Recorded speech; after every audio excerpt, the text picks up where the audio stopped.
ஹல்லேலூயா. கர்த்தர் நல்லவர். சங்கீதம் 23:3 வசனத்தை நம்ம வாசிக்கலாம். சங்கீதம் 23. அவர் என் ஆத்துமாவை தேற்றி தம்முடைய நாமத்தின் நிமித்தம் என்னை நீதியின் பாதைகளில் நடத்துகிறார். ஹல்லேலூயா. கடந்த பல வாரங்களாகவே உங்கள்கிட்ட இந்த சங்கீதத்தை பற்றி நான் பேசிக்கிட்டு வரேன். அதில் கடைசியாக உங்கள்கிட்ட அவர் நம்முடைய ஆத்துமாவை தேற்றுகிற தேவன் அவங்களோட நான் பேசினேன். ஆமென். ஆங்கில வேதம் போட்டிருக்கு, he who restores my soul, he who revives my soul. என்னுடைய ஆத்துமாவை புதுப்பிக்கிற கர்த்தர், என்னுடைய ஆத்துமாவுக்கு புத்துணர்ச்சி ஊற்றுகிற கர்த்தர். ஏன் அவர் முதலாவது ஆத்துமாவுக்கு இப்படிப்பட்ட காரியங்கள் அவர் செய்கிறாருன்னா, ஒரு தேவ பிள்ளையோட வாழ்க்கையில் ரொம்ப முக்கியமான ஒரு பகுதி எதுன்னு பார்த்தீங்கன்னா ஆத்துமா. சொல்லுங்க சத்தமா, மனது. மனசு நல்லா இருந்தால் தான் வாழ்க்கை நல்லா இருக்கும். ஸோ கர்த்தர் எப்போதுமே உடைய மனதிலே அவர் கிரியை செய்ய விரும்புகிறார். நான் சொல்கிறேன், பல நேரத்தில் நீங்கள் ஜெபிக்கலாம், கர்த்தாவே இந்த சூழலை மாற்றுங்க, கர்த்தாவே இந்த பிரச்சனையை மாற்றுங்க, கர்த்தாவே இந்த போராட்டத்தை மாற்றுங்க, நீங்கள் ஜெபிக்கிறீங்க. ஆனால் பல நேரங்களில் கர்த்தர் உங்கள் சூழலிலே கிரியை செய்வதற்கு முன்பதாக கர்த்தர் உங்கள் மனதிலே கிரியை செய்ய விரும்புகிறார். ஹல்லேலூயா. நான் அடிக்கடி அதான் நான் சபையில் சொல்லுவேன், கர்த்தர் என்றைக்கு சூழலை மாற்றுகிறவர் அல்ல, மாறாக அவர் உங்களை மாற்றி உங்களை கொண்டு சூழலை மாற்றுகிறவர். பக்கத்தில் பார்த்து சொல்லுங்க, கர்த்தர் என்னைக்குமே சூழலை மாற்றுறவர் அல்ல, அவர் உங்களை மாற்றி உங்களை கொண்டு சூழலை மாற்றுகிற தேவன். எத்தனை பேருக்கு நான் சொல்கிற காரியங்கள் விளங்குச்சு? அப்போ என்னை மாற்றுகிற தேவன், என்னுடைய ஆத்துமாவை மாற்றுகிற தேவன். அதனால தான் பைபிளில் பார்க்கும்போது, சுவிசேஷங்களை வாசிக்கும் போது, இயேசு இந்த பூமிக்கு வந்தபோது தொடர்ந்து அவர் பிரசங்கித்த ஒரு வார்த்தை என்னன்னா, மனம் திரும்புங்கள். என்ன செய்யுங்க? மனம் திரும்புகள், மனம் திரும்புகள், மனம் திரும்புகள். இயேசுவோட இந்த பூமியின் பிரசங்கங்கள் எல்லாமே என்னவா இருந்துச்சுன்னா, மனம் திரும்பு, மனம் திரும்பு, மனம் திரும்புன்னு மனதை சார்ந்ததாகவே இருந்ததுக்கு காரணம் என்னன்னு பார்த்தீங்கன்னா, ஒரு தேவனுடைய வாழ்க்கையில் மனது அவ்வளவு முக்கியமான ஒரு காரியமாக இருக்குது. ஹல்லேலூயா. இந்த மனதை பிசாசு திருடிட்டான் அப்படின்னா எல்லாம் முடிஞ்சது, அவ்வளோதான். அதனால தான் கர்த்தராகிய தேவன் நம்முடைய மனதை அவர் நாம் சரிப்படுத்த வேண்டும் என்று தேவன் விரும்புகிறார். வசனம் சொல்லுது, உம்மை உறுதியாய் பற்றி கொண்ட மனதை உடையவன் அவன் உண்மையே நம்பியிருக்கிறபடியால் நீர் அவனை பூரண சமாதானத்தோடு எல்லா தீர்மானங்களும் பிறக்குகிற இடம், எல்லா திட்டங்களும் பிறக்கிற இடம், எல்லா செய்கையிலும் பிறக்கிற இடம் எதுன்னு பார்த்தீங்கன்னா மனது. ஆமென். அதான் கர்த்தர் சொல்றாரு, வெளியே இருக்கிறவைகள் மனுஷனை தீட்டுப்படுத்துகிறது இல்லை, மனுஷனுக்குள்ளிருந்து புறப்படுகிறதே மனுஷன் என்ன செய்கிறதா இருக்கு? தீட்டுப்படுத்துகிறதா இருக்கு. ஹல்லேலூயா. இந்த தீட்டுப்படுத்துகிறதா இருக்குன்றப்ப கர்த்தர் அங்கே சொல்ல வர காரியம் என்ன தெரியுமா? ஒரு விஷயம் வாழ்க்கையில் தாக்கத்தை ஏற்படுத்த முடியும்னா அது எது தாக்கத்தை ஏற்படுத்த முடியும்னா, உன் மனதிலிருந்து எழும்புகிற கிரியைகளேன்றார். உன் மனசுலேருந்து என்ன எழும்புதோ அதான் உன் சூழலில் தாக்கத்தை ஏற்படுத்தும். உன் மனசுலேருந்து என்ன எழும்புதோ அதுதான் உங்கள் வாழ்க்கையில் தாக்கத்தை ஏற்படுத்தும். அப்போ மனமே வாழ்க்கையில தாக்கத்தை ஏற்படுத்துகிற காரியங்களாக இருக்கிறது. சத்தமாக ஆமேன்னு சொல்லுங்க பாருங்க. ஸோ அதனால் இந்த மனசை சரிப்படுத்துறது நம்ம மேலே விழுந்த மிகப்பெரிய ஒரு கடமை. அந்த 23 வசனத்தின் 3 பகுதியின் கடைசி பகுதி சொல்லுது, தம்முடைய நாமத்து நிமித்தம் என்னை நீதியின் பாதையில் நடத்துகிற கர்த்தர். ஹல்லேலூயா. எத்தனை பேர் இந்த காலையில் சொல்கிறீங்க, நான் வாழ்கிறது அவருடைய நாமத்தின் புகழ்ச்சிக்காக, என் வாழ்க்கையில் கர்த்தர் மகிமடையணும் விரும்புறீங்களா? என் வாழ்க்கையில் கர்த்தர் மகிமடையணும். பிலிப்பியர் 1:20 எடுத்து வாசிங்க.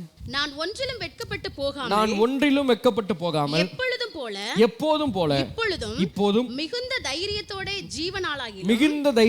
ஜீவனாலாகிலும் சாவினாலாகிலும்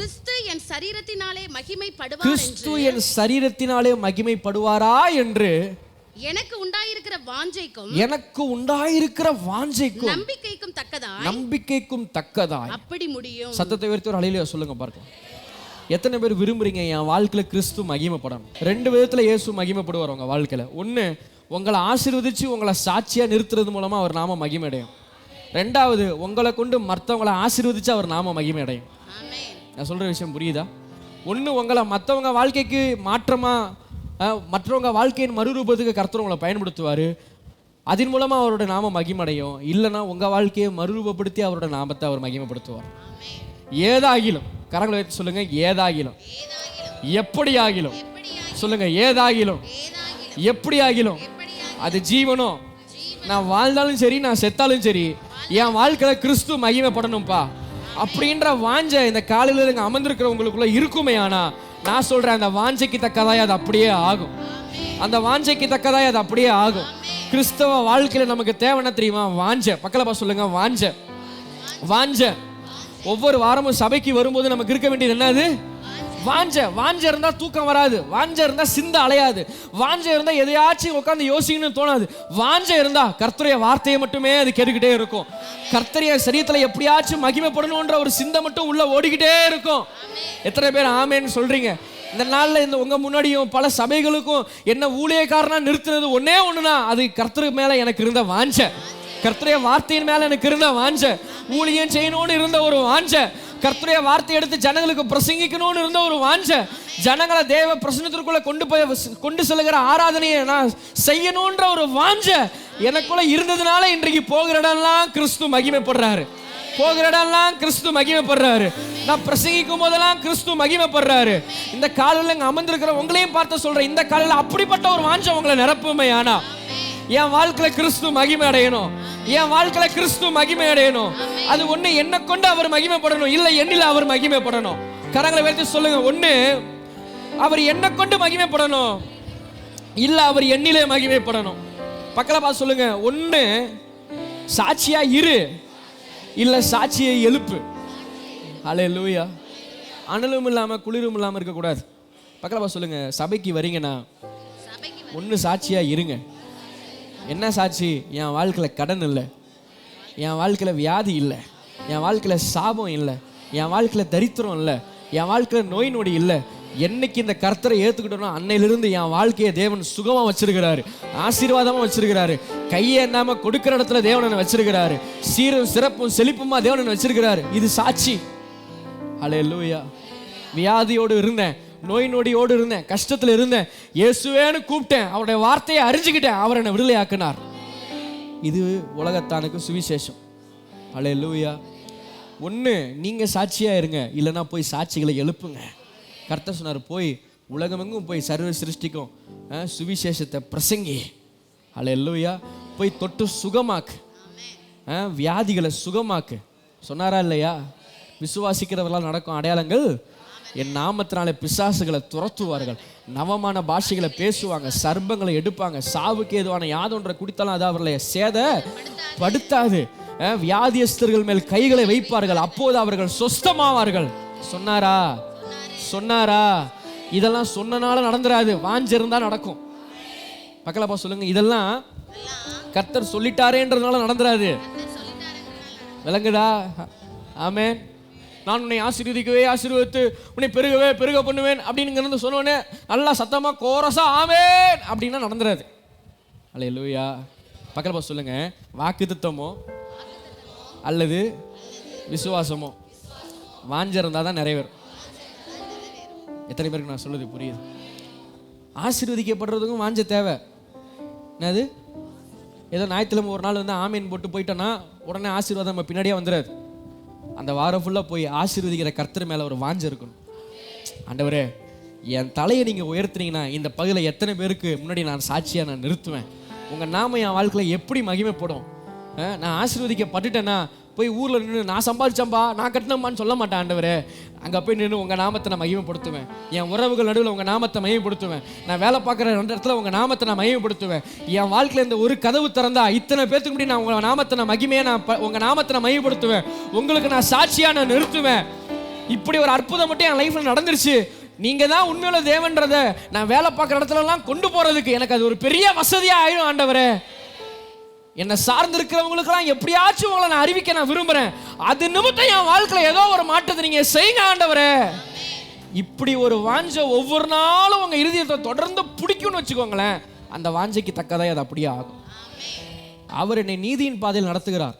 எதற்கு நடத்துகிறார்? தமது நாமத்து நிமித்தம். யாருக்கு? தமது. இந்த நீதியின் பாதை அப்படின்னு படிக்கும்போது பல நேரத்தில் இந்த நீதி அப்படின்றத வந்து நீங்கள் தப்பாக புரிஞ்சிக்கூடாது. இந்த நீதின்ற வார்த்தைக்கு எபிரேய மொழியில் நீங்கள் எடுத்து வாசிக்கும் போது இந்த நீதி அப்படின்றதுக்கும் ஸ்ட்ரைட், என்னது நீதி அப்படின்றதுக்கும் ஸ்ட்ரைட் அப்படின்றதுக்கும் ஹீப்ரூவில் ஒரே வேர்டு தான். சரியா? ஹல்லேலூயா. என்னது? நீதின்றதுக்கும் ஸ்ட்ரைட் அப்படின்றதுக்கும் எபிரேய மொழியில் ஒரே வார்த்தை தான். ஸோ அவர் தமது நாமத்து நிமித்தம் என்னை நீதியின் பாதையில் நடத்துகிறார் அப்படின்னா அதற்கு அதோடைய சரியான பதில் என்ன, அதோடைய சரியான அர்த்தம் பார்த்தீங்கன்னா, அவர் என்னை நேர் வழியில் என்னை நடத்துகிறார். அவர் என்னை எதில் நடத்துகிறார்? நேர் நேர்வழியில் நடத்துகிறார். அந்த நேர்வழியில் நடத்துகிறார் என்று சொல்லும்போது அதை இன்னும் எப்படி விளக்கலாம்னா, அவர் என்னை சரியான பாதையில் நடத்துகிறார். நீதிமான் அப்படின்னு என்ன அர்த்தம்? நீதிமான் அப்படின்னாலே தயவுசெய்து அதை என்னமோ நினைக்காதீங்க. நீதிமான்னா சரியானவன் அர்த்தம். என்னது? துன்மார்க்கத்தில் நான் இருந்தேன், அடிமையாக நான் இருந்தேன், அவரோட ரத்தத்தால் இப்போ நான் சரியாயிட்டேன். அவரோட ரத்தம் என்ன சரியாக்கிருச்சு. என்ன ஆக்கிருச்சு? நீதிமான்னா சரியானவன். பக்கலப்பா சொல்லுங்க, சரியானவன். சரியானவன். ஹல்லேலூயா. பக்கலப்பா சொல்லுங்க, உங்களுக்குள்ள சரியாக்கப்படுவதற்கு நீ எதுவும் இல்லை, உங்களை கர்த்தர் சிலுவையில சரிப்படுத்தி வச்சிருக்கிறார். நான் சொல்ல எத்தனை பேருக்கு புரியுது? நீதிமான், நீதிமான் அப்படின்னா சரியானவன் அர்த்தம். இங்க வசனம் சொல்றது தம்முடைய நாமத்துக்காக அவர் நம்மளை என்ன செய்யறாராம்? நீதியின் பாதையில் நம்மை நடத்தி கொண்டு போகிறாராம். ஹல்லேலூயா. ஒரு ஊழியக்காரருடைய பிரசங்கத்தை கேட்கும்போது அவர் இப்படியா சொன்னார். சென்னையில் பார்த்தீங்கன்னா குரோம்பட்டில் ஒரு மலை இருக்குது. அடிக்கடி அந்த மலைக்கு அநேக ஊழியர்கள் போய் ஜெபிப்பாங்க. சரியா? அங்கே அது வழக்கம். அந்த மலை பார்த்தீங்கன்னா அப்படியே சுற்றி மலைனாலே எப்படி தான் ஏறணும், சுற்றி தான் ஏறணும். சரியா? இந்த சுற்றி ஏறுறது பார்த்தீங்கன்னா அந்த மலையோட உச்சிக்கு போகிறதுக்கு 25 நிமிஷம் ஆகுமா. அந்த மலையில் வந்து அப்படியே பொறுமையாக நடந்து ஏறினாலும் 25 நிமிஷத்தில் எங்கே போயிடலாமா. குட்டி மலை தான் அது. ஏறி மேலே போய் உட்காந்து ஜெபிக்கலாம். ஆனால் சில பேர் என்ன செய்வாங்களாம், இந்த சுற்றி ஏறுறத வந்து விரும்பாமல் சீக்கிரம் ஏறணும்னு சொல்லிட்டு இப்படியே ஏறுவாங்களாம். பிடிச்சி. நான் சொல்கிறது புரியுதா? இப்படி மலை இருக்குன்னா செங்குத்தா ஏறும், நேராக ஏறுவாங்க. இப்படி நேராக ஏறினா 12 நிமிஷத்தில் ஏறிடலாமா. நேராக ஏறினா எவ்வளோ நேரத்தில் ஏறிடலாம்? இதை எல்லாராலையும் ஏற முடியாது. இதை ஒரு சில பேர் மட்டும்தான் என்ன செய்வாங்க, அப்படி ஏறுவாங்களாம். இப்போ அந்த நாட்களில் பார்த்தீங்கன்னா அந்த இடத்துல சில பேர் ஆடுகள் என்ன செய்வார்கள், மேய்த்து கொண்டு வருவாங்க. இந்த ஆடுகளை மேய்ச்சிட்டு வரவங்க இந்த ஆட்டை என்றைக்குமே என்ன செய்ய மாட்டாங்கன்னா இப்படி ஏற்ற மாட்டாங்களாம் மேலே. எப்படி ஏற்ற மாட்டாங்க? இப்படி ஏறினா சீக்கிரம் ஏறிடலாம் தான், ஆனால் ஆடுகளை இப்படி ஏற்ற மாட்டாங்க. அந்த ஆடுகளை சுற்றி தான் மேலே கொண்டு போய் சேர்ப்பாங்களாம். ஹல்லேலூயா. எதுக்கு இந்த காலையில் இந்த காரியத்தை உங்களுக்கு நான் சொல்கிறேன்னா, சில நேரத்துக்கு கர்த்தர் உங்களை நடத்துகிற விதங்களை பார்க்கும்போது எங்கேயோ சுத்த விடுற மாதிரி தெரியலாம். ஆனால் நான் சொல்கிறேன், கர்த்தர் உங்களை சரியான பாதையில் நடத்திட்டு இருக்கிறார். நீங்கள் கேட்குற மாதிரி, ஆண்டவரே நான் ஜெபிக்கிறேன், நேராக அற்புதம் நடந்துடணும். என்ன நடந்துடணும்? நேராக அற்புதம் இருந்துச்சுன்னா பொத்தக்கட்டின்னு கீழே தான் விழுவீங்க. நான் சொல்லிட்டேன், சில நேரத்துக்கு ஆசீர்வாதமே உங்களுக்கு சாபமாயிடுங்க. ஆமென். ஒரு அறிவு வராமல், ஒரு ஞானம் வராமல், ஒரு சத்தியம் புரியாமல் ஒரு ஆசீர்வாதம் நம்ம லைஃப்பில் வந்துச்சுன்னு வச்சுக்கோங்களேன், அது நம்மளை தொடர்ந்து ஆசீர்வாதத்துக்கு நடத்தாது, அது தொடர்ந்து நம்மளை சாபத்துக்கு நடத்திடும். பணம் உங்கள் வாழ்க்கையில் சாபமாக மாற முடியும் தெரியுமா? கர்த்தர் உங்கள் சரீரத்தில் கொடுக்குற பலனே உங்களுக்கு சாபமாக மாற முடியும் தெரியுமா? எப்போ? கர்த்தர் கொடுத்த பலன் என்னன்றதை நீங்கள் அறியாமல் இருக்கும்போது, கர்த்தர் உங்களுக்கு கொடுக்குற செழிப்பை பற்றி நீங்கள் புரிஞ்சிக்கல, கர்த்தருடைய வார்த்தையை நீங்கள் அறிஞ்சிக்கலன்னா சில நேரத்துக்கு தேவனுடைய ஆசீர்வாதமே உங்கள் வாழ்க்கையில் பெரிய பிரச்சனையாக மாறிடும். ஹல்லேலூயா. எத்தனையோ நாள் ஜெபிக்கிறேன், கர்த்தர் திடீர்னு ஒரு அற்புதத்தை, நேராக ஒரு அற்புதத்தை பண்ணிடுவாருன்னு பார்த்தா என் அப்படியே சுத்த விட்டுட்டு இருக்கிறாரே நீங்கள் நினச்சிங்கன்னா, அவர் உங்களை சுத்த விடுறதுக்கு காரணம் நீங்கள் சுத்துறதா அர்த்தம் இல்லை, உங்களை நேர் வழியில் நடத்திட்டு இருக்கிறாருன்னு அர்த்தம். ஹல்லேலூயா. எத்தனை நாள் தான் இதுலேயே நான் சுற்றிட்டு இருப்பேன் நீங்கள் நினச்சிங்கன்னா, உங்களை கொண்டு போய் அவர் நல்ல பசுமையான புல்லண்டையில் சேர்க்கும் வரைக்கும் அவர் உங்களை நடத்துறது ஒருவேளை உங்களுக்கு சுற்றுறது போல தெரிஞ்சாலும், அப்பா காட்டுற நேர் வழியிலேயே நீங்கள் போயிட்டு இருப்பீங்களானா வெகு விரைவில் அவர் உங்களை கொண்டு வந்து நல்ல பசும்புல் அண்டையிலே உங்களை அமர்ந்த நீரோடையிலே உங்களுடைய தாகங்களை தீர்க்கிற ஒரு தேவனாய் அவர் உங்களுக்கு இருக்கிறார். நல்ல சத்தத்தை உயர்த்தி ஹல்லேலூயா சொல்லுங்களேன் பார்க்கலாம். இந்த வசனத்தை வச்சு ஒரு காரியத்தை சொல்கிறேன், கர்த்தர் உங்களை நடத்தணும். ஆமென். பக்கலப்பா சொல்லுங்க, கர்த்தர் உங்களை நடத்தணும். நீங்கள் கர்த்தரால் நடத்தப்பட விட்டு கொடுக்கணும். எத்தனை பேருக்கு நான் சொல்கிறது விளங்குது? கர்த்தர் உங்களை என்ன செய்யணும்? நடத்தணும். கர்த்தர் நம்மளை நடத்துறதுல தான் நமக்கு விடுதலை இருக்குங்க. உலகம் நமக்கு பல ஷார்ட் ரூட்டை சொல்லும். நீ வந்து ஒன்றை இப்போ எத்தனை 5 லட்சம் இருக்கா, 2 லட்சம் இருக்கா, நீ கொண்டு வந்து அதை முதலீடு பண்ணிப்பாரு, நீ வந்து இதை செஞ்சுப்பாரு, அதை செஞ்சுப்பாரு, நீ போய் இங்கே போய் சேர்ந்து பாரு, அங்கே போய் சேர்ந்து பாரு. உலகம் எப்போதுமே இந்த செங்குத்து தான், எப்போதுமே அது ஷார்ட்கட்டை நமக்கு சொல்லித்தரும். அது ஏறி வந்த காரியங்களை அது நமக்கு சொல்லும். ஆனால் கர்த்தர் சில நேரத்துக்கு நம்ம நடத்துகிற பாதை அப்படியே சுற்றி வர மாதிரி தெரிஞ்சாலும் கர்த்தர் நம்மை சரியாய் நடத்தி கொண்டிருக்கிறார். கர்த்தர் நம்மை சரியாய் நடத்தி கொண்டிருக்கிறார். சொல்லுங்க, இன்னமும் நான் சுத்துறது மாதிரியான உணர்வுகள் இருந்தாலும் என்ன நீங்க சுத்த விடல ஆண்டவரே, என்ன சரியா நடத்திட்டு இருக்கிறீங்க. என் வாழ்க்கைக்கு வேண்டிய நன்மைகள் எப்ப எனக்கு கிடைக்கணும், எந்த நேரத்தில் எனக்கு கிடைக்கணும் அப்படின்ற சகலவற்றை நீங்க அறிந்த தேவனா இருக்கிறீங்க. ஆமாவா? ஆமேனா? ஆமேனா? எனக்கு வேண்டிய நேரத்தில் சரியா என்னை கொண்டு போய் சேர்க்கிற ஒரு மேய்ப்பண்ணீர் எனக்கு இருக்கிறபடினால் ஹல்லேலூயா. தொடர்ந்து கர்த்தர் உங்களை எப்படி நடத்துறாரோ நான் சொல்றேன், முறுமுறுக்காம, வஞ்சிக்காம, தேவனுக்கு விரோதமா பேசாம, அவிவிசுவாசமா செயல்படாம கர்த்தர் உங்களை நடத்துகிற பாதையில பொறுமையோட நடங்க. வாக்குத்தத்தம் பண்ணினவர் உண்மையுள்ளவராய் இருக்கிறார். உங்களை நடத்துகிற தேவன் உண்மையுள்ளவராய் இருக்கிறார். உங்களை நிச்சயம் கொண்டு போய் அற்புதமான இடத்துல உங்களை நிச்சயம் சேர்த்தே தீருவார். உங்களை அவர் கைவிட மாட்டார். உங்களை விட்டு அவர் விலக மாட்டார். ஏன்னா ஒரு நல்ல மேய்ப்பர் நமக்கு இருக்கிறார். கரங்களை வைத்து சொல்லுங்க, ஒரு நல்ல மேய்ப்பர் எனக்கு இருக்கிறார். ஒரு நல்ல மேய்ப்பர் எனக்கு இருக்கிறார். அந்த மேய்ப்பர் எப்படிப்பட்டவர்னா, திறந்து விட்டுட்டு போய் மேய்ஞ்சிட்டு வா அப்படின்றவர் இல்ல, என்னை மேய்க்கிறவர். வசனம் சொல்லுது, என்னை நடத்துகிறவர். என்னை நடத்துகிறவர். இந்த காலையில இயேசுவின் நாமத்தை சொல்ற, கர்த்தர் உங்களை நடத்துவார். கர்த்தர் உங்களை நடத்துவாரு. உங்க குடும்பத்தை கர்த்தர் நடத்துவாரு. உங்க தொழிலை கர்த்தர் நடத்துவாரு. உங்க வேலை ஸ்தலத்துல கர்த்தர் உங்களை நடத்துவாரு. உங்க பிள்ளைகள் படிப்பின் காரியத்துல கர்த்தர் உங்களை நடத்துவாரு. இந்த சபையை கர்த்தர் நடத்துவாரு. நீங்க பெருகும்படியா அவங்களை நடத்துவாரு. நீங்க விருத்தி அடையும்படியா அவங்களை நடத்துவாரு. நீங்க வளரும்படியா அவங்களை நடத்துவாரு. நீங்க சுகமுடையவர்களா இருக்கும்படியா அவங்களை நடத்துவாரு. நீங்க மற்றவர்களுக்கு ஆசீர்வாதமா இருக்கும்படியா கர்த்தர் உங்களை நடத்துவாரு. இந்த உலகத்தின் முடிவு பரியந்தம் சகல நாட்களிலும் உங்களோடு இருந்து உங்களை தொடர்ந்து அவர் நடத்தி கொண்டே இருப்பாரு. ஒரு நாளும் உங்க கையை அவர் விடவே மாட்டார். அன்று பிடித்த கரத்தை இன்றும் அது விலகல. இன்று காத்த கர்த்தரை நாம் மறக்கவில்லை. சொல்லுங்க, இன்று காத்த கர்த்தரை நாம் மறக்கவில்லை.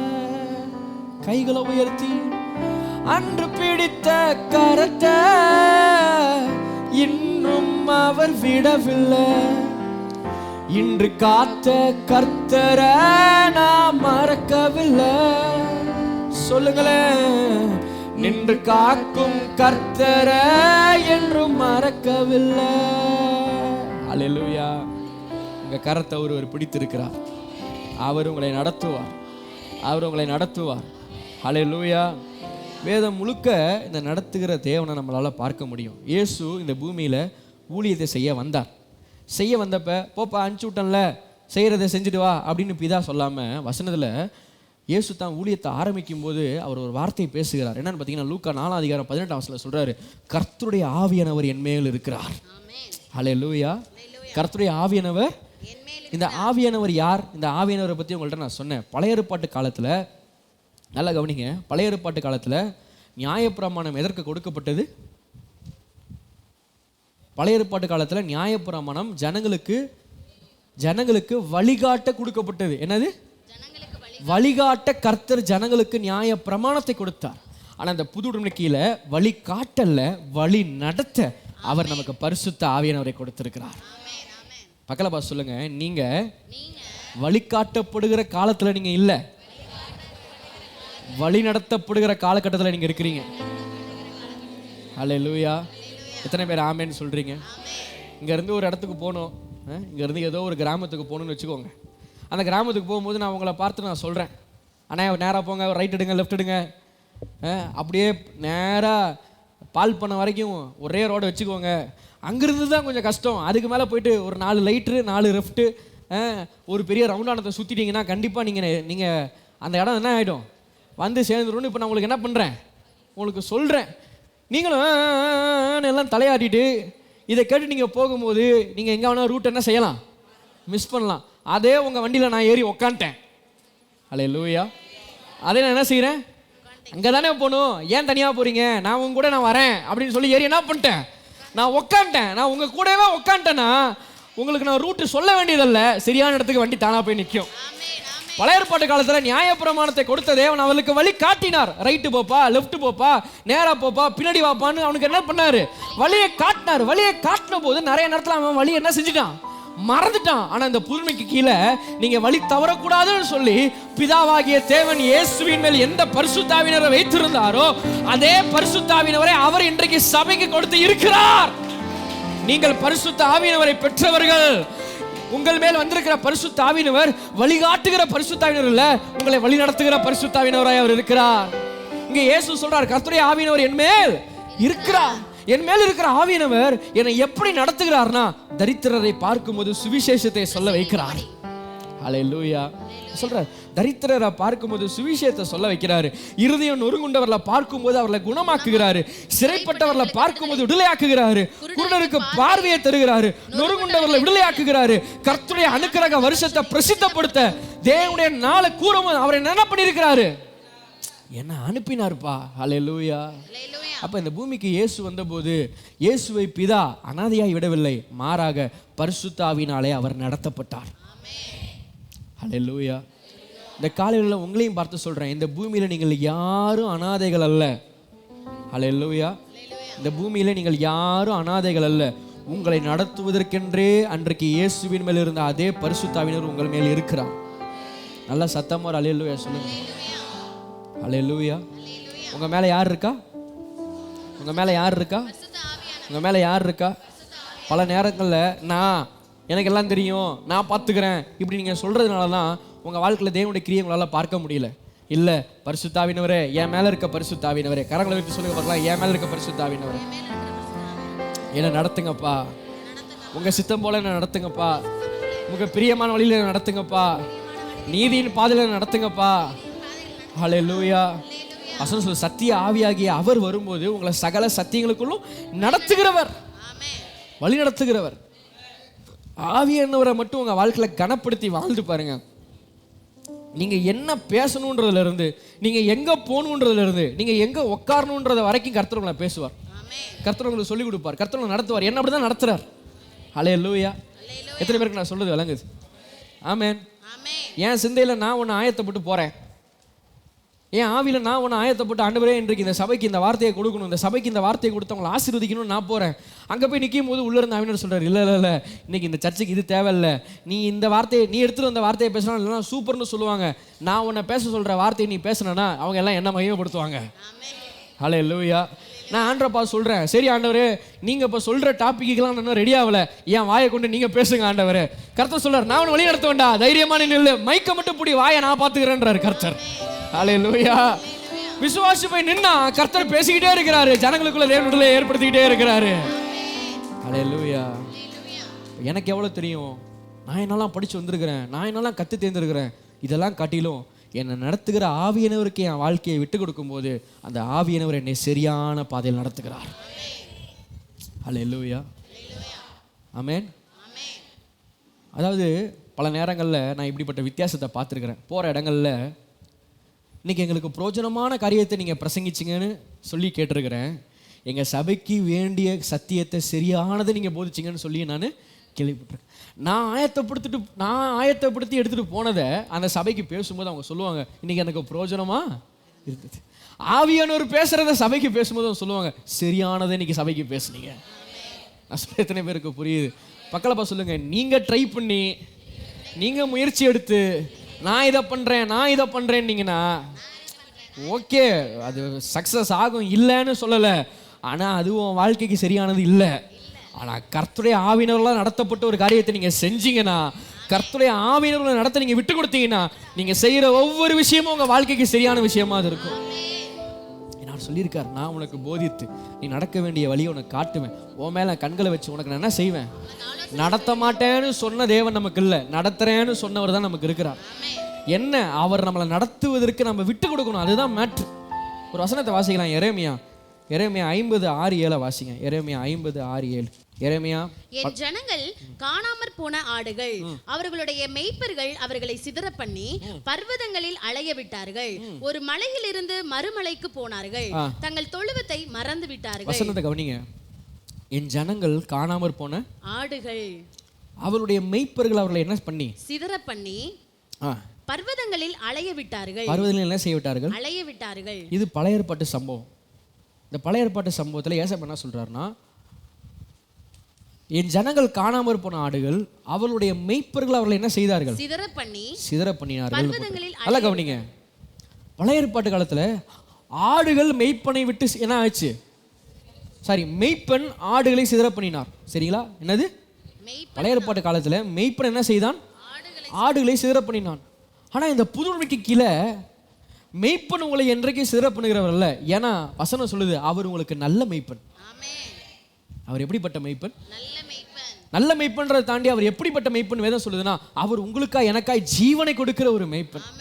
நல்ல மெய்ப்பன் தன் ஆடுகளுக்காக என்னத்தையே கொடுக்கிறான் சொல்ற. அவர் அந்த அதிகாரத்தில் அவர் யாரை பத்தி பேசுறாருன்னா, தன்னை பத்தி தான் பேசுறார். நானே உனக்கு வாசல், ஒருவன் என் வழியாய் உட்பிரவேசித்தால் அவன் உள்ளும் புறமும் சென்று என்னத்தை கண்டடைகிறான்? மேய்ச்சலை கண்டடைவான். காரணம், நான் உனக்கு நல்ல மெய்ப்பன். அப்ப நல்லா கவனிங்க, இந்த புதுமைக்கு கீழே என்றைக்கும் மெய்ப்பன் உங்களை சிதற பண்ணுகிறார்ல, ஆனா ஆடுகள் சிதறி போகக்கூடியது.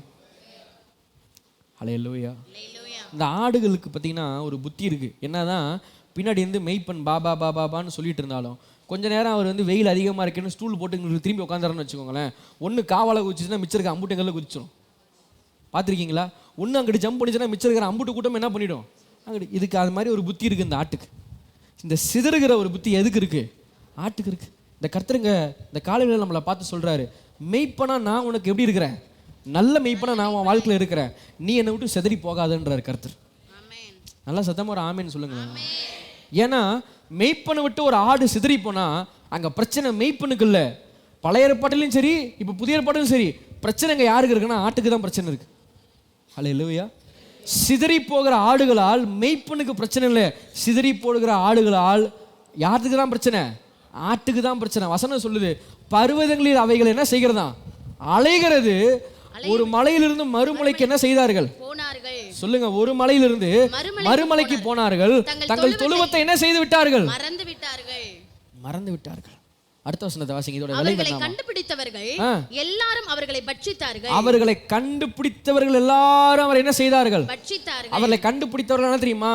இந்த மலையிலிருந்து இன்னொரு மலைக்கு போய் என்னது, இந்த இருக்க வேண்டிய மலையை விட்டுட்டு இருக்க வேண்டிய தொழுவத்தை விட்டுட்டு இந்த தொழுவத்தில் இல்லாமல் இந்த மலையில் இல்லாமல் இந்த மெய்ப்பன்ட்டு இல்லாமல் எனக்கு இஷ்டமானது தான் நான் செய்வேன், எனக்கு இஷ்டமானபடி தான் நடப்பேன், என்னெல்லாம் யார் நடத்துறதெல்லாம் நான் கேட்க மாட்டேன், எனக்கு யார் சொல்கிறதையும் நான் என்ன செய்ய மாட்டேன், கவனிக்கவே மாட்டேன், அடுங்கவும் மாட்டேன், அடிப்பணிஞ்சு போக மாட்டேன், நான் போடுறது தான் சிட்டம், நான் போடுறது தான் என்னது சட்டம், நான் போடுறது தான் எனக்கு எல்லாமேன்னு சொல்லி தான் சித்தத்தில், தான் சுயநீதியில், தான் சுய எண்ணத்தில் என் இஷ்டம் போல தான் நான் வாழுவேன்னு சொல்லி ஒரு ஆடு ஓடும்போது அந்த ஆட்டுக்கு நடக்கிற விளைவுகளை எங்கள் தேவனாய் கர்த்தர் என்ன சொல்கிறாருன்னா, கண்ணில் பார்க்குறவனா அது என்ன செய்கிறானா? சொல்லுங்க. கண்ணில் பார்க்குறவனா என்ன செய்கிறானா? ஹல்லேலூயா.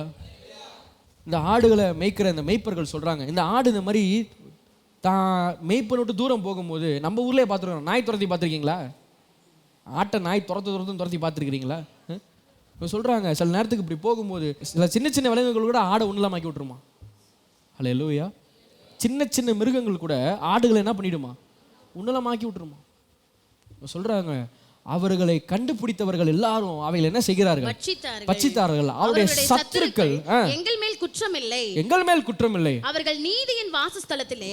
அந்த வார்த்தையை கவனிங்களேன். இப்ப இங்க மெய்ப்பன் போயிட்டு எப்படி நீ ஆட்டு இந்த மாதிரி நீ செஞ்சன்னு போய் கேட்கும்போது சத்துருக்கள் சொல்றாங்களா, நீங்க எதுக்கு? எங்கள்கிட்ட எந்த பிரச்சனையும் இல்லைங்க. என்னது? எங்கள் மேல் குற்றம் இல்லை, நாங்க எந்த குற்றமும் நாங்க செய்யலைங்க. அவங்க என்ன செஞ்சாங்க தெரியுமா? அவர்கள் நீதியின் வாசலை விட்டு. எதை விட்டு? நீதினா என்னது? சரியான வாசல். அவர் நம்மை நீதியின் பாதையில் நடத்துகிறவர், அவர் நம்மை சரியான வழியில் நடத்துகிறவர். அவர்கள் சரியான வாசஸ்தலத்தை விட்டு கர்த்தருக்கு விரோதமாக, தங்கள் பிதாக்கள் நம்பின கர்த்தருக்கு விரோதமாகவே பாவம் செய்தார்கள் என்றார்கள். ஹல்லேலூயா.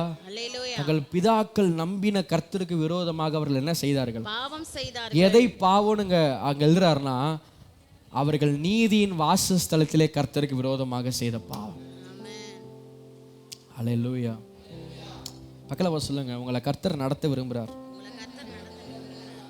ஏசாயா 53:6 என்னமா சொல்லுது? நாம் எல்லாரும் ஆடுகளை போல வழி தப்பி திரிந்து அவனவன் தன் வழிக்கு என்ன செய்தோம்? இந்த தன் வழிக்கு போனோம் அப்படின்ற அந்த வார்த்தைக்கு ஒரு மொழிபெயர்ப்பு இப்படி சொல்லுது, my way is the highway. என்னது? என் வழியே பெரும் வழி. என்ன வழி? சில பேருக்கு அப்படி ஒரு புத்தி. பக்கத்துல சொல்லுங்க, இந்த புத்தியில இருந்தனா உன் வீழ்ச்சியை யாரும் தடுக்க முடியாது. இந்த வசனம் சொல்லுது, நாம் எல்லாரும் ஆடுகளை போல வழி தப்பி திரிந்து அவனவன் தன் வழியிலே போனோம். பக்கத்துல சொல்லுங்க, நீங்க சபைக்கு வர காரணம் தன் வழியில உங்களுக்கு தோன்ற மாதிரிலாம், உங்களுக்கு பிடிச்ச மாதிரிலாம், உங்க மனசு சொல்ற மாதிரிலாம் நடக்கிறதுக்கோ இருக்கிறதுக்கோ பேசுறதுக்கோ நீங்க சபைக்கு வரல. கர்த்தர் நமக்கு வைத்திருக்கிற சரியான பாதையில ஒரே ஜனமா, ஒரே மந்தையா, ஒரே கூட்டமா நம்ம நடக்கிறதுக்கு தான் கர்த்தர் நம்மளை சபையில கொண்டு வந்து சேர்த்திருக்கிறார். இங்கிட்டு இழுத்தா இங்கிட்டு இழுக்கிறது, அங்கிட்டு இழுத்தா இங்கிட்டு இழுக்கிறது அப்படி இல்லைங்க. பக்கத்துல சொல்லுங்க, இந்த மைவே இஸ்த ஹைவேன்னு உட்காந்துருந்தேன்னா வரது போறதெல்லாம் உன்னை பச்சிக்கும். நான் சொல்றது புரியுதா உங்களுக்கு? வரது போற அப்படிதானே வசனம் படிச்சோம். பார்க்கறதெல்லாம் என்ன செஞ்சுச்சான்? பக்கத்துல சொல்லுங்க, திருடன் திருடவும் கொல்லவும் அழிக்கவும் ரெடியா இருக்கிறான். ஆனா கர்த்தர் உனக்கு ஜீவன் அளிக்கவும் அந்த ஜீவன் பரிபூர்ணப்படவும் அவர் விரும்புகிறார். அதுவும் லைஃப்ல நடக்கணும்னா அந்த நல்ல மேய்ப்பனுக்கும் வழி ஒப்பு கொடுத்து அவர் காட்டுற வழியில ஒரே மந்தையா ஒரே மேய்ச்சலை சாப்பிட்டு ஒரே மந்தையில ஒரே போல ஒரே சிந்தையா ஒரே இருதயத்தோட நீ நடந்து பாரு, தேவன் உங்களை ஆசீர்வதிப்பார். அல்லேலூயா. அவர் பச்சைபாதம் அல்லவர்னு வசனம் சொல்லுதுங்க. ஒருத்தரை ஆசீர்வதிச்சு ஒருத்தரை கைவிடுகிற தேவன் அவர் அல்ல. தன்னத்தில் ஞானம் குறைவா இருக்கிறதுன்னு ஒருத்தன் கேட்டானா அவர் யாவருக்கும் சம்பூர்ணமே அளிக்கிற கர்த்தர். கரங்களை உயர்த்தி சொல்லுங்க, என் தேவன் யாவருக்கும் சம்பூர்ணமே அளிக்கிற கர்த்தர். ஒருவரையும் கடிந்து கொள்ளாதவர் வசனம் சொல்லுது. ஒருவரையும் கடிந்து கொள்ளாதவர், அவர் யாவருக்கும் எப்படி அளிக்கிற கர்த்தர். இப்படிப்பட்ட ஒரு நல்ல தேவன் உங்க வாழ்க்கையில் இருக்கும்போது உங்க இஷ்டத்துக்கு நீங்க இருக்கிறது, உங்க இஷ்டத்துக்கு நீங்க பேசுறது, உங்க இஷ்டத்துக்கு நீங்க நடக்கிறது, தயவுசெய்து நான் சபையில் இருக்கிற ஒவ்வொரு விசுவாசிகளையும் அன்பா நான் எச்சரித்து சொல்றேன், அப்படிப்பட்ட கிரியைகளை தயவுசெய்து விட்டுருங்க. இது என்னுடைய சிந்தையோ நான் யாருன்றதையும் நிலைநாட்டுற இடம் இது இல்லை. இது கர்த்தருடைய சத்தியத்தை நிலைநாட்டுகிற ஒரு இடம், கர்த்தருடைய விருப்பத்தை நிலைநாட்டுகிற ஒரு இடம், கர்த்தருடைய இருதயத்தை நான் நிலைநாட்டுகிற ஒரு இடம் இது. ஹல்லேலூயா, ஹல்லேலூயா. பக்கத்துல பார்த்து சொல்லுங்க, இது நீங்க ஆட்சி செய்யறதுக்கான இடம் இல்லை, இது அவர் ஆட்சி செய்யற இடம். எத்தனை பேர் ஆமேன்னு சொல்றீங்க? நான் சொல்லிட்டேன், இன்னைக்கு பல நேரத்தில் உங்க வாழ்க்கையில் வீழ்ச்சிகள் வர்றதுக்கு ஒரே காரணம் செல்ஃபிஷ்னஸ். என்னது? சுயநலம். பக்கத்துல சொல்லுங்க, சுயநலம் வேணாம் உனக்கு. ஏன் பெருமை, ஏன் பேரு, ஏன் ஸ்தானம், ஏன் பொறுப்பு, என்னோடது. நான் பக்கத்துல சொல்றேன். அதாவது இன்னொரு விஷயம் கூட நான் சொல்றேங்க. பல நேரத்தில் ரட்சிக்கப்பட்டீங்களா அப்படின்னு கேட்டால் பல நேரத்தில் நம்ம சொல்கிறது என்ன தெரியுமா? நம்ம ரட்சிக்கப்பட்டீங்களான்ற கேள்விக்கு பலர் சொல்கிற பதில் என்னன்னா, ஆமாங்க முன்னாடி நான் வந்து ஹிந்துவாக இருந்தேன். என்னவா இருந்தேன் சொல்லுங்க. முன்ன நான் ஹிந்துவாக இருந்தேன், முன்னே நான் வந்து உலகத்தில் இருந்தேன், இப்போ நான் என்ன ஆயிட்டேன்? பல பேர் கிறிஸ்டியனாக மாறினது என்னவா நினச்சிட்டு இருக்கிறீங்க? பகவா சொல்லுங்க, நீ வந்து மதம் மாறினது நீ வந்து கிறிஸ்தவன் ஆயிட்டுன்றதுக்கான அர்த்தம் இல்லை. சொல்லுங்க, நீ மதம் மாறினது நீ கிறிஸ்தவனா மாறிட்டன்றதுக்கான அர்த்தம் இல்லை. ராஜ்யம் மாறி இருக்கியா? என்ன மாறி இருக்கியா? நீங்க கிறிஸ்தவனா இருந்த இருளின் ராஜ்யத்தில் இருக்க முடியும். நீங்க கிறிஸ்தவனா இருந்த இருளின் ராஜ்யத்துக்கு நீங்க விட்டு கொடுக்க முடியும். இருளின் அதிகாரம்னா என்னது? இருளின் அதிகாரம்னா என்னது? இருளின் அதிகாரம்னா என்னது? எரிச்ச, வெறுப்பு, பகை, விரோதம், வைராக்கியம், மன்னியாம, பெருமை, வைராக்கியம், விட்டு கொடுக்காம இருக்கிறது. ஹல்லேலூயா. இச்சை, கீழ்ப்படியாம, இதெல்லாம் என்ன அதிகாரம்? இதெல்லாம் என்ன அதிகாரம்? கிறிஸ்டியனா இருந்துட்டே நீங்க எங்க இருக்க முடியும்? பக்கத்துல சொல்லுங்க, நீ இந்துவா முஸ்லீமா கிறிஸ்டியனான்றதெல்லாம் மேட்ரு இல்லை. அதெல்லாம் உங்க இந்த பூமியில கொடுக்குறான் பாருங்க, கம்யூனிட்டி சர்டிபிகேட், அதோட அது முடிஞ்சிடும். ஹல்லேலூயா. பக்கத்துல சொல்லுங்க, நீங்க இந்து முஸ்லீமு கிறிஸ்டியனு அப்படின்றதெல்லாம் இந்த பூமியில் இருக்கிற வரைக்கும் தான். பரலோகத்துக்கு போயிட்டீங்கன்னா ஆண்டவருடைய பார்வை பரலோகத்திலேருந்து உங்களை எப்படி பார்க்குதுன்னா, நீ இந்து கிறிஸ்டியன் முஸ்லீம்னு பார்க்கல. பரலோகம் உன்னை எப்படி பார்க்குதுன்னா, நீ வெளிச்சத்தின் பிள்ளையா நீ இருளின் பிள்ளையான்றதை பரலோகம் பார்க்குது. நீங்கள் வெளிச்சத்தின் பிள்ளையா நடக்கிற பட்சத்தில் நீங்கள் யாராக இருந்தாலும் கர்த்தர் உங்களை ஆசீர்வதிப்பார். எத்தனை உலகத்தான கர்த்தர் ஆசீர்வதிக்கிறார் தெரியுமா? ஏன் தெரியுமா? நம்மளை காட்டிலும் நிறைய தான தர்மம் பண்ணுறான், நம்மளை காட்டிலும் குடும்பத்தை நேசிக்கிறான், நம்மளை காட்டிலும் தனக்கு இருக்கிற முதலாளியை கனப்படுத்துகிறான். நான் சொல்ல உங்களுக்கு விளங்குதா? உண்மையா இல்லையா? நம்மளை காட்டிலும் பக்தி உள்ளவனாக இருக்கான். காலைல எந்திரிச்சு நிற்கிறான் சாமியன். அவனுக்கு வந்து அது அவனுக்கு சரியானது தெரிஞ்சதோ தெரியலையோ, ஆனால் காலைல எந்திரிச்சு நிற்கிறாங்க. காலைல எழுந்துச்சு தேவனை தொழுது கொள்கிறாங்க. காலைல தன் குடும்பத்துக்கு செய்ய வேண்டிய காரியத்தை செய்கிறாங்க. அன்பாக இருக்காங்க, ஐக்கியமாக இருக்காங்க, குடும்பத்தில் சந்தோஷமாக இருக்காங்க. எங்கெல்லாம் அன்பு இருக்கோ அங்கெல்லாம் தேவன் இருக்கிறார். ஏன்னா தேவன் அன்பாகவே இருக்கிறார். தேவன் என்னவாகவே இருக்கிறார்? தேவன் அன்பாகவே இருக்கிறார். அன்பு இருக்கிற இடமெல்லாம் தேவன் இருக்கிறார். இந்த சிறியரில் ஒருவனுக்கு நீங்கள் எதை செய்தாலும் அதை தேவனுக்கே செய்கிறீர்கள்னு வசனம் சொல்லுது. ஸோ கர்த்தருடைய பார்வை என்னைக்குமே மதத்தின் அடிப்படையில் உங்களை பார்க்கவில்லை. கர்த்தருடைய பார்வை என்றைக்கு ராஜ்யத்தின் அடிப்படையில் உங்களை பார்க்கிறது. நீ இருளின் ராஜ்யத்தில் செயல்படுறியா, நீ வெளிச்சத்தின் ராஜ்யத்தில் செயல்படுறியான்றதான் கர்த்தர் பார்க்கிறார். இருளின் ராஜ்யத்துக்கு உங்களை நீங்கள் விட்டு கொடுக்குற ஆளாக இருந்தீங்கன்னா கர்த்தர் உங்களோட இருக்க முடியாது, கர்த்தர் உங்களை நடத்த முடியாது, கர்த்தரால் நீங்கள் நடத்தப்பட முடியாது. வெகு விரைவில் தேவையற்ற காரியங்கள் உங்கள் வாழ்க்கையை பட்சிக்கும். கர்த்தர் அப்படிப்பட்ட இடத்துல நீங்கள் இருக்கிறத தேவன் விரும்பலை. அவருடைய அன்பின் குமாரன் ராஜ்யத்துக்கு உட்படுத்தப்பட்டவர்களாய், பரிசுத்த ஆவியினால் நடத்தப்படுகிற குடும்பங்களாய், தனி நபர்களாய் நீங்கள் இருக்க வேண்டும் என்று தேவன் விரும்புகிறார். அப்படி நீங்கள் இருக்கும்போது நான் சொல்லுகிறேன், இந்த அன்பின் குமாரனுடைய ராஜ்யம் உங்களை செழிக்க பண்ணும், உங்களை ஆசீர்வதிக்கும், உங்களை விடுதலையாக்கும், உங்களை சுகப்படுத்தும், உங்கள் தலைகளை உயர்த்தும், உங்களை சாட்சி உள்ள நபர்களாய் இந்த பூமியில் உங்களை அதை நிறுத்தும். கிறிஸ்துவுக்கு மகிமையுள்ள ஒரு வாழ்க்கையா உங்க வாழ்க்கையை அதை மாற்றும். ஹல்லேலூயா. எத்தனை பேருக்கு சொல்றது விளங்குது?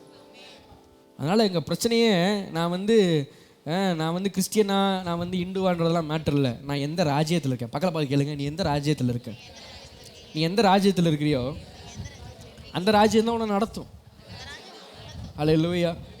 நீங்கள் பாட்டுக்கு போய் அமெரிக்கா தேசத்தில் உட்காந்துக்கிட்டு மோடியே என் தலைவர் அப்படின்னீங்கன்னா என்ன ஆகும்? எங்கள் ஊரில் நான் மோடி வந்து லெஃப்ட் பக்கம் தான் போக சொல்லியிருக்காரு, நான் லெஃப்ட் தான் போவேன், ரைட்டெல்லாம் வர மாட்டேன் அப்படின்னு என்ன ஆகும்? அந்த ஊருக்கு போயிட்டீங்கன்னா அந்த ஊர் அரசாங்கத்தோட கண்ட்ரோல், அப்படி தானே?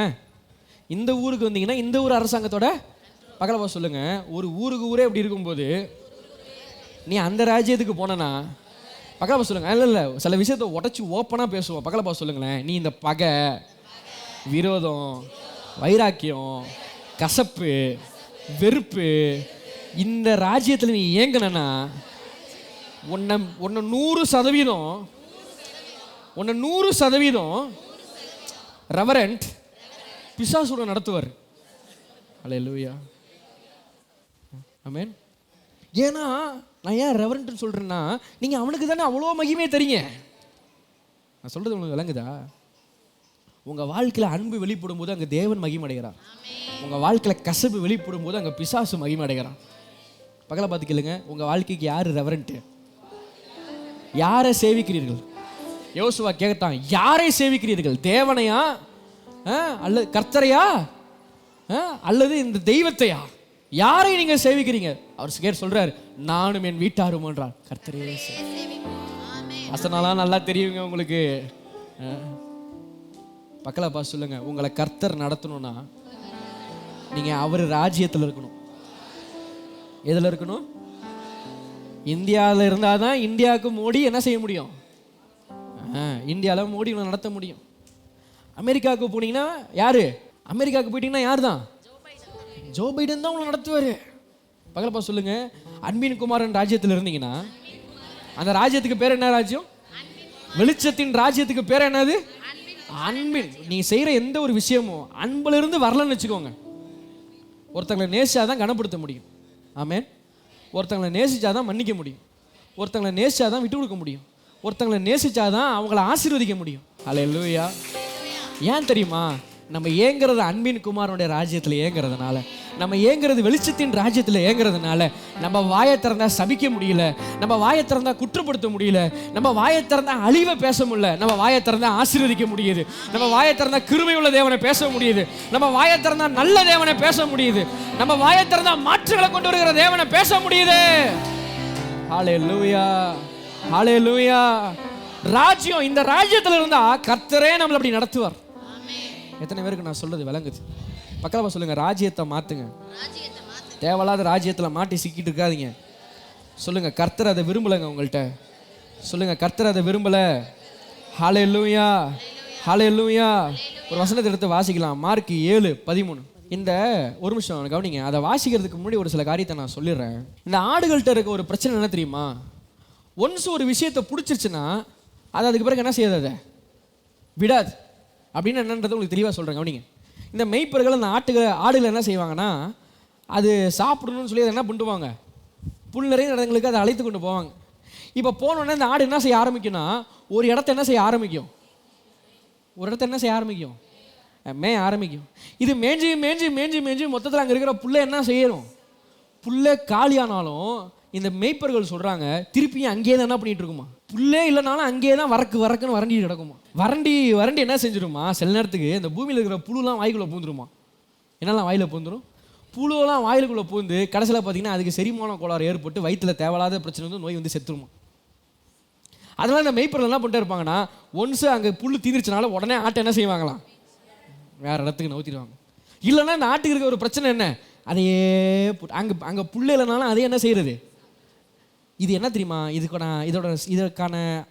இதோட அர்த்தம் என்ன தெரியுமா நம்ம வாழ்க்கையில்? அந்த மார்க் 7:13 வாசிங்க. நீங்கள் போதித்த உங்கள் பாரம்பரியத்தினால் தேவ வசனத்தை அவமதிக்கிறீர்கள், இது போலவே நீங்களும் மற்ற அநேக காரியங்களை செய்கிறீர்கள் என்று சொன்னார். பக்கலப்பா சொல்லுங்க, பாரம்பரியம் வேண்டாம் உனக்கு. ஹல்லேலூயா. நான் சொல்றேன், ஒரு விஷயத்தை ஒரு முறை செய்வது பாரம்பரியம் இல்லை.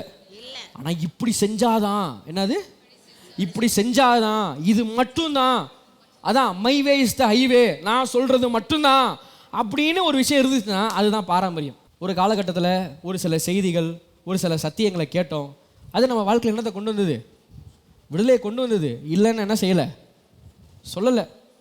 மோசையினுடைய ஊழியத்தில் என்ன இருந்தது, மகிமை இருந்தது, இல்லைன்னு சொல்லலை. ஆனால் அந்த மகிமை எப்படிப்பட்ட மகிமை, ஒளிந்து போகிற மகிமை. அந்த மகிமை எப்படிப்பட்ட மகிமை, ஒளிந்து போகிற மகிமை. ஆனால் இப்போ அந்த ஒளிந்து போகிற மகிமையை காட்டிலும் நிலைத்திருக்கிற மகிமையாகிய ஆவியினுடைய ஊழியத்தை கர்த்தர் இந்த புதுமைக்கு கீழே துவங்கி இருக்கிறார். ஹல்லேலூயா. கிருபையின் ஊழியத்தை தேவன் துவங்கி இருக்கிறார், ஆவியினுடைய ஊழியத்தை அவர் துவங்கி இருக்கிறார், புதுமைக்கின் ஊழியத்தை அவர் துவங்கி இருக்கிறார். இப்போ இதை தேவன் துவங்கி, எப்பா உனக்கு நான் புதிய வாசலை வச்சிருக்கிறேன், புதிய வழியை வச்சிருக்கிறேன், புது விதமான நடத்த நான் ரெடியாக இருக்கேன்னு சொல்லும்போது எனக்கு பாரம்பரியம் தான் முக்கியம். என்னதான் முக்கியம், நாங்கள் இப்படி தான் பழகி வந்தோம், நாங்கள் இப்படி தான் நாங்கள் செஞ்சோம், நாங்கள் இப்படி செஞ்சப்போ தான் தேவன் அற்புதத்தை செஞ்சார், நாங்கள் இப்படி பண்ணப்போ தான் தேவன் விடுதலையை கொடுத்தார், நாங்கள் இப்படியே தான், இதுதான் எங்கள் பழக்கம், என் பழக்கத்தெல்லாம் மாற்றிக்க முடியாது. பக்கலப்பா சொல்லுங்கள், இதுதான் இந்த பாரம்பரியம்ன்றது. நீ புல்லு இருக்கதான் நினச்சி தின்னுக்கிட்டு சொல்லுங்கள், நீ புல்லுன்னு நினச்சி சாப்பிட்டுட்டு புழுவை முழுங்கிட்டு இருக்கிற. பக்கலப்பா சொல்லுங்கள், பாரம்பரியம் என்ன தெரியுமா, பாரம்பரியத்தோட ஆவி என்ன தெரியுமா, நீங்கள் புல்லுன்னு நினச்சி சாப்பிட்டுக்கிட்டு புழுவை முழுங்கிட்டு இருப்பீங்க. ஹல்லேலூயா. இல்லாத ஒன்றை மேய்கிறது தான் பாரம்பரியத்தின் ஆவி. என்னது, எதெல்லாம் கர்த்தர் இல்லைன்னு சொன்னாரோ. இயேசு இந்த பூமிக்கு வந்தப்ப மதவாதிகள் எழுப்பி வைத்திருந்த ஏகப்பட்ட காரியத்தை இயேசு என்ன சொன்னாரு, இல்லை, அதை நான் சொல்லலை, அது பிதாவோட சித்தமும் அது இல்லை அப்படின்னாரு. இதை இயேசு சொன்னப்ப அந்த நாட்கள் இருந்த முழு யூதர்களும் இயேசுக்கு எதிர்த்து நின்றார்கள். ஏன் அவர்கள் எதிர்த்து நின்றது காரணம் தெரியுமா, பாரம்பரியம். என்னது, என்னது பாரம்பரியம். மொத்தத்தில் எப்படி ஒரு புல்லே இல்லாத ஒரு விஷயத்தை அது மேய்ஞ்சிட்டு நடக்குதோ, கர்த்தர் கேட்குறாரு, நீ இந்த விஷயத்தெல்லாம் கையாளுறனால உன் வாழ்க்கையில் என்ன நன்மை நீ நினச்சிக்கிட்டு இருக்கிற வந்து சொல்கிறாங்க. என்ன அவங்க சீசர்கள் வந்து கை கழுவாமல் சாப்பிட்றாங்க, கை கழுவிட்டு தான் சாப்பிடுன்னு சொல்லி நியாயப்பிரமாணத்தில் இருக்குது அப்படின்றாங்க. இப்போ கர்த்தருங்க அவங்கள பார்த்து கேட்குறாரு, அப்பா கை கழுவாததாப்பா உனக்கு பிரச்சனை, உன் இருதயம் தான்ப்பா உனக்கு பிரச்சனை. நீ கை கழுவாத என்ன நினச்சிட்டு இருக்கிற, பெரிய பிரச்சனையாக பார்த்துட்டு இருக்கிற, உன் இருதயத்தில் எவ்வளோ பிரச்சனை இருக்கு தெரியுமா.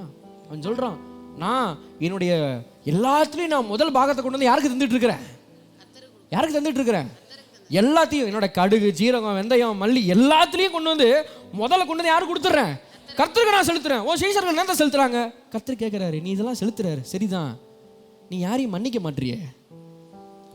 அல்லேலூயா.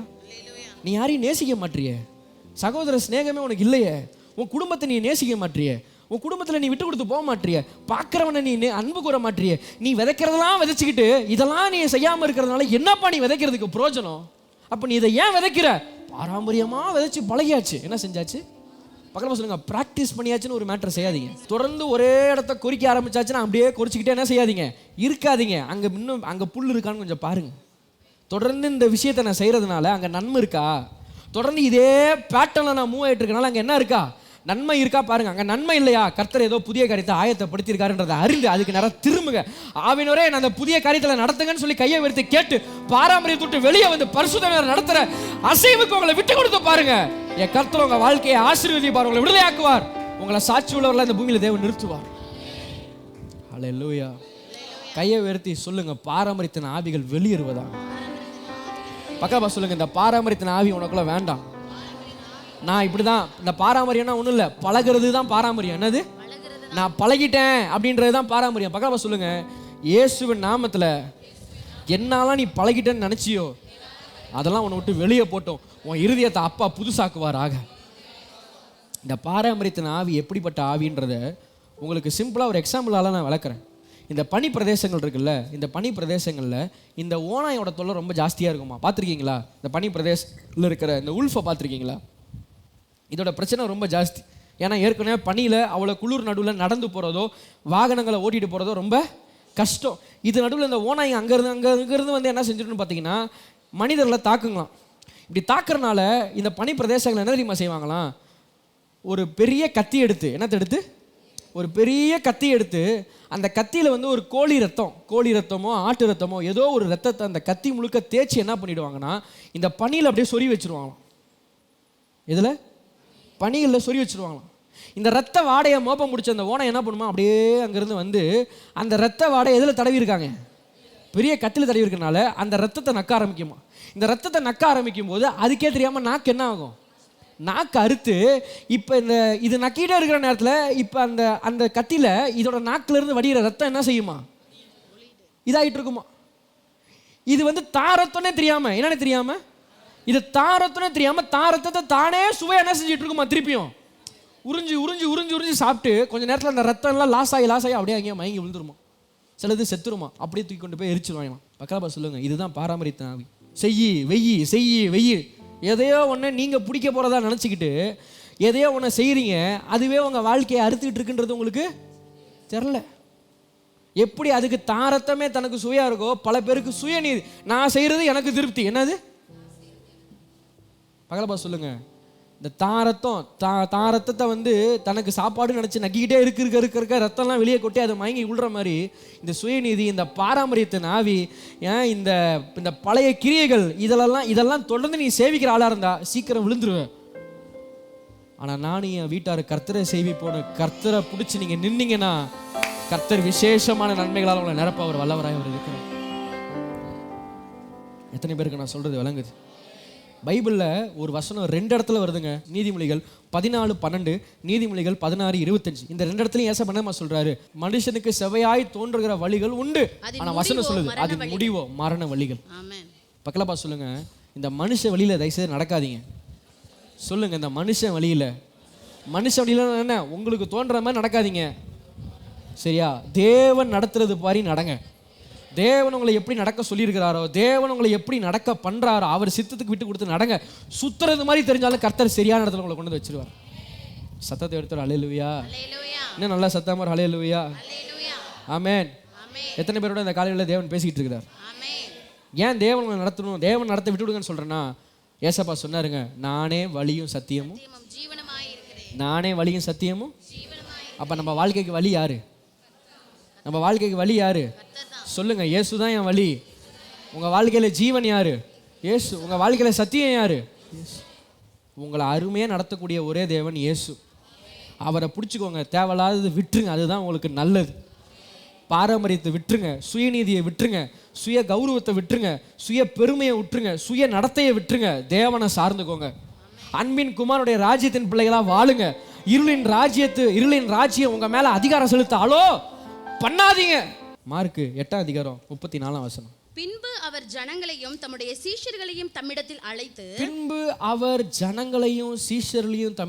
அழைத்து ஒருவன் என் பின்னே வர விரும்பினால் அவன் தன்னைத்தான் வெறுத்து தன் சிலுவையை எடுத்துக்கொண்டு என்னை பின்பற்ற கடவன். இந்த வசனத்துக்கு என்னங்க அர்த்தம்? பல பேர் வந்து சிலுவையை தூக்குறதா வந்து என்ன மனசுக்கிறது, பல பேர் சிலுவையை தூக்குறதா இந்த பாரம்பரியம் எப்படி போதிச்சு வச்சிருக்குன்னா, ஒரு எளிமையான ட்ரெஸ்ஸை போட்டுக்கிறது. என்னத்தை போட்டுக்கிறது? நான் எளிமையான உடையை உடுத்திக்கிறேன், ஏன்னா நான் சிலுவையை தூக்குறேன். என்னத்தை தூக்குறேன்? நான் வந்து ரப்பர் செருப்பு தான் போடுறேன். என்ன செருப்பு? ஏமா ரப்பர் செருப்பு போடுறீங்கன்னு கேட்டா என்னவா? இல்லை, கர்த்தருக்காக நான் வந்து சிலுவையை நான் சுமக்கிறேன். நல்லா அப்படியே ஒட்ட மண்டையை வெட்டிக்கிறது. ஏங்க அப்படின்னு கேட்டா, இல்லை எனக்கு எந்தெந்த உலக அழகும் எனக்கு, ஆனால் அப்படி கட் பண்ணியிருக்கிறது தான் உங்களுக்கு பார்க்க நல்லா இருக்கு. நல்லா வலிச்சு எடுத்துடுறது எல்லாத்தையும். எதுக்கு இப்படின்னு கேட்டால், நான் கர்த்தருக்காக மீசையை கொடுத்துறேன், கர்த்தருக்காக நான் தாடியை கொடுத்துறேன், கர்த்தருக்காக நான் ஒட்டை விட்டுட்டேன். இந்த உலக ஆசைபாசமே எனக்கு. சில பேர் நல்ல சோறே தின்றது கிடையாது. இதெல்லாம் இங்கே இல்லை, இதெல்லாம் இருக்குது சில சபைகளில். சொல்கிறாங்க, நாங்கள் வந்து கறி தின்னே பல மாதம் ஆகுது, பல வருஷம்.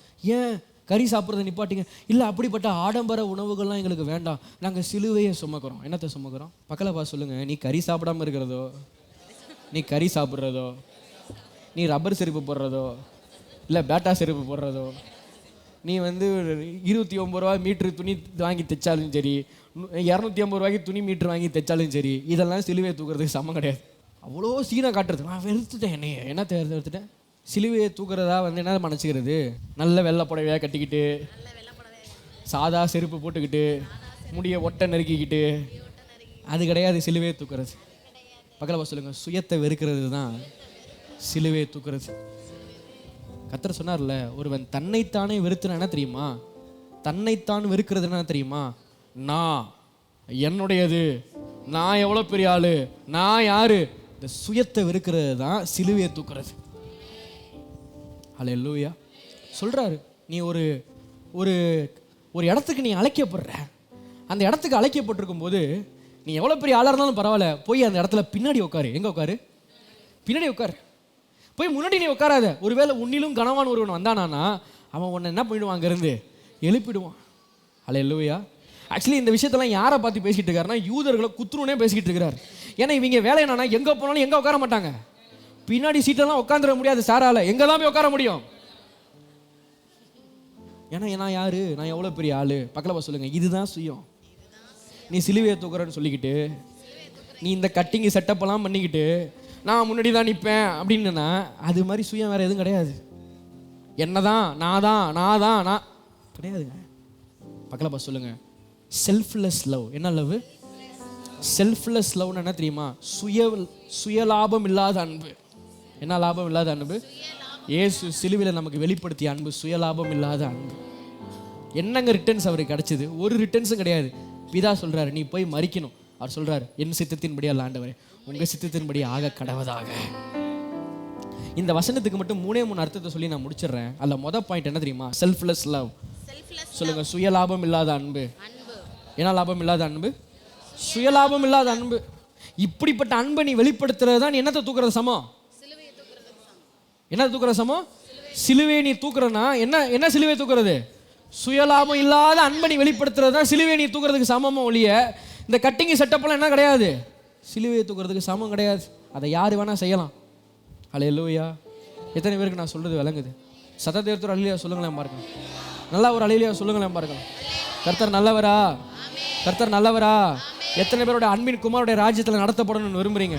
அவரோட அன்பின் குமாரோடைய ராஜ்யத்தில் நடத்தப்படணும்னா இயேசுக்குள்ள இருந்த அதே செல்ஃப்லெஸ் லவ் உங்களுக்குள்ள ஆப்ரேட் ஆகணும். அது ஆப்ரேட் ஆச்சுனா தான், அதாவது கனிகளால் அவர்கள் அறியப்படுவார்கள். என்னத்தால் அறியப்படுவார்கள்? நல்ல மரம் நல்ல கனிகளால் என்ன செய்யப்படும்? அறியப்படும். அப்போ உங்கள்ட்ட இருந்து வெளிப்படுற கனிலே தெரிஞ்சுக்கலாம் நீங்க யாரால நடத்தப்பட்டு இருக்கிறீங்கன்றது. ஹல்லேலூயா. பக்கத்துல சொல்லுங்க, நான் கட்டின மகா பாபிலோன். சொல்லுங்க, நான் கட்டினது, நான் போட்ட அஸ்திபாரம், நான் கட்டின மகா பாபிலோன். நான் நான் நான் சொல்லுங்க, கை உயர்த்தி. இல்ல, உன் வாழ்க்கையில கடைசி முறை, இந்த பூமியில இருக்கிற கடைசி மூச்சு வரைக்கும் பக்கமா சொல்லுங்க, கர்த்தர் கர்த்தர் கர்த்தர் கர்த்தர். என் வாழ்க்கையில எல்லாமே கர்த்தர், கர்த்தருக்கு தந்தது, கர்த்தருக்கு செய்தது. கர்த்தரே சார்ந்துக்கோ, கர்த்தருக்கே மகிமையை செலுத்து. அவர் இன்னும் உன் தலையை உயர்த்தி பல பேருக்கு முன்னாடி உன்னை சாட்சியா மகிமையில பாத்திரமான நிறுத்துவார். Hallelujah. So selfless love. Second அந்த வார்த்தைக்கான அர்த்தம் என்ன தெரியுமா? Standing out of majority. என்னது? Standing out of majority. ஒரு பெருங்கூட்டம் என்னத்தை தேடிக்கிட்டு போகுது அப்படின்னு இல்லாமல் அந்த பெருங்கூட்டத்திலேருந்து ஒதுங்கி தனியாக நிற்கிறது. அது பேர் தான் சிலுவையை தூக்குறது. மதர் தெரேசா வாழ்ந்த நூற்றாண்டுகளில், அவர்கள் சேவை செய்த நூற்றாண்டுகளில் ஓஷோ அப்படின்ற ஒரு மனுஷன் இருந்தான். அந்த மனுஷனும் பார்த்திங்கன்னா பல காரியங்களை செய்த மனுஷன். ஆனால் அந்த மனுஷனுக்கு கவர்மெண்ட் வந்து பெரிய எதிர்ப்பு. என்னது? கவர்மெண்ட் வந்து பெரிய எதிர்ப்பு.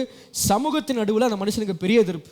இந்த மதர் தெரேசாவை அந்த நாட்களில் இருந்த அந்த பிரைம் மினிஸ்டர் அவங்கள கூப்பிட்டு அவங்களுக்கு நோபல் பிரைஸ் கொடுக்கும்போது அந்த ஓஷோன்ற மனுஷன் அதை எதிர்த்தான். அவன் எதை எதிர்த்தானா, மதர் தெரேசா நோபல் பிரைஸ் வாங்கினது அவன் என்ன செய்யலை, எதுக்கல. மாறா மதர் தெரேசா நோபல் பிரைஸ் வாங்கினதுக்கு அவங்க சொன்ன ஸ்டேட்மெண்ட் அவன் எதிர்த்தான். என்ன ஸ்டேட்மெண்ட் அவன் எதிர்த்தான்னா, நோபல் பிரைஸ் கொடுக்கும்போது அவங்க சொன்னாங்க, இவங்க இயேசுவை போல இருந்தாங்க. என்னத்தை போல இருந்தாங்க? இவங்க இயேசுவை போல செயல்பட்டபடினாலும் இவங்களுக்கு நோபல் பிரைஸ். என்னப்போ ஓஷோ வந்து அதை எதிர்த்தார். அவர் எதிர்த்தது நியாயமானதாக இருந்தது. ஏன் நியாயமானதாக இருந்ததுன்னு சொல்கிறேன்னா, அவர் என்ன சொன்னார்னா, இயேசுவை போல இயேசு சொன்ன நல்ல காரியங்களை அவங்க செஞ்சாங்கன்னு வேணா நீ என்ன செய்ய சொல்லு, இயேசு போலவே இருந்தாங்கன்னு என்ன செய்யாத சொல்லாத. ஏன்னா இயேசு போல ஒரு மனுஷன் ஒருவேளை இந்த நூற்றாண்டில் இருப்பானேனா அவன் தான் இன்றைக்கி இருக்க கவர்மெண்ட்டுக்கே பெரிய எதிரியாக இருப்பான். முழு யூதர்களும் இதுதான் பாரம்பரியம், இதை தான் நாங்கள் பின்பற்றி வரோம், இதுதான் நீதி, இதுதான் நியாயம் நின்னப்ப அந்த கூட்டத்தை விட்டு தனியாக நின்னார் ஆண்டவர். அல்லேலூயா. முழு கூட்டமும் எஸ்ன்னு சொல்லிட்டு அப்படியே அந்த மாதிரி போது பாருங்க. அதோட 10-11 ஆண்டவர் நிற்கல. அதிலிருந்து தனித்துவமான ஒரு ஆளாக வந்து நின்று இதெல்லாம் தப்பு, இதெல்லாம் சரியில்லை, இதெல்லாம் ராங்கு, இந்த பாரம்பரியெல்லாம் கிடையாது, இந்த நியாயப்பிரமாணம்லாம் கிடையாது, என் பிதாவோட இருதயமே வேற, என் பிதா ரொம்ப நல்லவர், அவர் அன்பானவர், அவருடைய நீதி இப்படிப்பட்டவைகள்னு சொல்லி அந்த முழு கூட்டத்திலிருந்து தன்னை தனித்துவப்படுத்தி ஒரு நிஜமான சத்தியத்துக்கு நின்னார். எத்தனை பேருக்கு நான் சொல்றது விளங்குது? அந்த ஓஷோன்ற மனுஷன் சொல்கிறான், ஒருவேளை இந்த காலகட்டத்தில் இயேசு வந்திருந்தாருன்னா, அல்லேலூயா, ஒருவேளை இந்த காலகட்டத்தில் இயேசு வந்திருந்தாருன்னா இயேசுக்கு யாரும் நோபல் பிரைஸ்லாம் கொடுத்துருக்க மாட்டாங்க. இயேசுக்கு என்ன கொடுத்துருக்க மாட்டாங்க. ஏன்னா இந்த ஓஷோ ஏன் இந்த வார்த்தையை சொன்னார்னா, இந்த ஓஷோ இது மாதிரியான நிறைய நீதிகளுக்காக, நிறைய நியாயங்களுக்காக நின்ன ஒரு ஆள். இல்லை நீங்கள் கடவுளை பார்க்குற விதம் தப்பு, இல்லை உங்கள் பாரம்பரியங்கள்லாம் தப்பு, இல்லை நீங்கள் செய்கிற காரியங்கள்லாம் என்ன இல்லை சரியில்லை, இப்படி தான் தேவன் இருக்கிறார், இதுதான் நீதி, இதுதான் நியாயம்னு சொல்லி தன்னுடைய மதத்திலே கடவுளை பாரம்பரியமாய் பார்க்குற கண்ணோட்டத்திலிருந்து வேறுபட்டு நின்ற ஒரு மனுஷன் என்ன செஞ்சாங்கன்னா, அவங்க சமூகம்லாம் சேர்ந்து அந்த மனுஷனை கொல்ல ட்ரை பண்ணிச்சு. அல்லேலூயா. அவர் சொன்ன என்ன தெரியுமா, ஒருவேளை இயேசு இந்த நூற்றாண்டில் இருந்திருந்தாருனா, யாரு ஒருவேளை இயேசு இந்த நூற்றாண்டில் பிறந்திருப்பார்னா, இன்னைக்கு இந்த நூற்றாண்டில் ஒவ்வொரு கவர்மெண்டால தேடப்படுற மிக முக்கியமான குற்றவாளியாக இயேசு இருந்திருப்பார். நான் சொல்ற எத்தனை பேருக்கு விளங்குது? ஒருவேளை இயேசு இந்த நூற்றாண்டில் இருந்திருப்பார்னா எல்லா ஊர்லையும் எல்லா அதிகாரிகளாலும் தேடப்படுகிற மிகப்பெரிய குற்றவாளியாக யார் இருந்திருப்பா? ஏன்? இங்க இருக்கிற எதுவும் அவருக்கு என்ன செஞ்சிருக்காது. இங்க இருக்கிற எந்த மத வழிபாடுகளோ, எந்த சடங்காச்சாரங்களோ, எந்த பாரம்பரியங்களோ அது அவருக்கு ஒத்து போயிருக்காது. அதுக்கெல்லாம் எதிர்த்து நின்றுப்பார் இந்த நேரத்தில் இயேசு. ஆனால் சர்ச்சுக்கு இருக்க ஒரு பிரச்சனை என்ன தெரியுமா, ஒருத்தர் ஒன்று சொல்லிட்டாருன்னா அது ரைட்டாக தப்பாலாம் என்ன செய்யறது கிடையாது, பைபிளை படிச்சும் தெரிஞ்சுக்கிறது கிடையாது, ஒரு சரியான செய்தியை கேட்டும் தெரிஞ்சுக்கிறது கிடையாது. அவர் சொன்னால் சரியா இருக்கும். என்னது? விழுந்து போகாதீங்க. என்னைக்குமே சொல்கிறேன், இந்த பெருங்கூட்டத்துக்கு பின்னாடி அப்படியே ஒளிஞ்சிருந்து போண்டா, தனியாலாம் தெரிஞ்சிட வேணாம், தனியாக தெரிஞ்சால் அடிப்பாங்க, தனியாக தெரிஞ்சால் கள்ள உபதேசின்னு, தனியாக தெரிஞ்சா. என்னைக்கு இந்த சுவிசேஷத்தின் மகத்துவத்தை கர்த்தர் எனக்கு திறந்தாரோ அன்னைக்கே இந்த உலகம் என்னை பார்த்து என்ன பேசும் வைக்கணும்லாம் தூக்கி எறிஞ்சிட்டு கர்த்தர் பண்ணி நான் வந்துட்டேங்க. நான் பேசுகிற சுவிசேஷத்துக்காக எவ்வளோ அடி என் முதல்ல இனி வரப்போகிற நாட்களில் விழுந்தாலும் எனக்கு கவலை இல்லை. உண்மைக்காக நான் நிற்பேன், சத்தியத்துக்காக நான் நிற்பேன், கர்த்தர் நல்லவர்ன்ற வார்த்தைக்காக நான் நிற்பேன். ஏன்னா அவர் நல்லவர், அவர் நன்மையை மட்டுமே செய்கிறவர், அவர் தண்டிக்கிறவரோ, அழிக்கிறவரோ, குற்றப்படுத்துகிறவரோ, கொள்ளுகிறவரோ அவர் அல்ல, அவர் உயிர்ப்பிக்கிறவராய் அவர் இருக்கிறார், அவர் நல்லவராய் அவர் இருக்கிறார், கிருபை உள்ளவராய் அவர் இருக்கிறார். பாரம்பரியம் என்ன வேணா சொல்லும், மதம் என்ன வேணா சொல்லும், இந்த மதத்தையும் பாரம்பரியத்தையும் பிடிச்சிக்கிட்டு அப்படியே ஒரே ஆளையாக பிடிச்சிக்கிட்டு போகிற ஆட்கள்லாம் நம்ம கிடையாது. சத்தியத்துக்காக நிற்கணும், இயேசுவை போல இந்த பூமியில் நிற்கணும். சிலுவையை தூக்குறது என்ன தெரியுமா, சிலுவையை தூக்குறது என்ன தெரியுமா, இந்த முழு மதவாதிகளும் இணைஞ்சு, இந்த முழு பாரம்பரியமும் இணைஞ்சு இதுதான் ரைட்டுன்னு பேசிக்கிட்டு இருக்கிற நேரத்தில் அங்கே ஒதுங்கி நின்று, அது இல்லை நீ என்னை அடித்தாலும் பரவாயில்ல, நீ என்னை குத்துனாலும் பரவாயில்ல, நான் கர்த்தர் நல்லவர் தான் நான் நிற்பேன். Standing out of majority is taking the cross. Standing out of majority is taking the cross. முழு கூட்டத்தை விட்டு தனித்துவப்படுத்தி பிரிந்து சத்தியத்துக்காக நிற்பதே நீ சிலுவையை தூக்குவதற்கான சமம். இல்லை தனியாக வந்து நின்னா நம்மளை கெட்டவன் சொல்லுவான், கடைசி வரைக்கும் நமக்கு நல்லவேன்ற பேர் இருந்தால் போதும், எல்லாராலையும் அங்கீகரிக்கப்படணும், எல்லா சபை மேடையிலையும் ஏறணும், எல்லா சர்ச்சுக்குள்ளேயும் போகணும், நம்மளை யார் பார்த்தாலும் நம்மளை நல்லவன்னு சொல்லி நினச்சிங்கன்னா அது மாதிரி சுயம் வேறு எதுவும் கிடையாது. எத்தனை பேருக்கு நான் சொல்றது விளங்குது? அல்லேலூயா. கர்த்தர் சொன்னார், என் நாமத்தினால உங்களை புறம்பாக்குவார்கள். என்ன செய்வாங்க? உன்னை ஒதுக்குவான், உன்னை புறம்பாக்குவான், உன்னை அடிப்பான், உன்னை கொல்லுவான். இதெல்லாம் எதுக்காக? இதெல்லாம் எதுக்காக?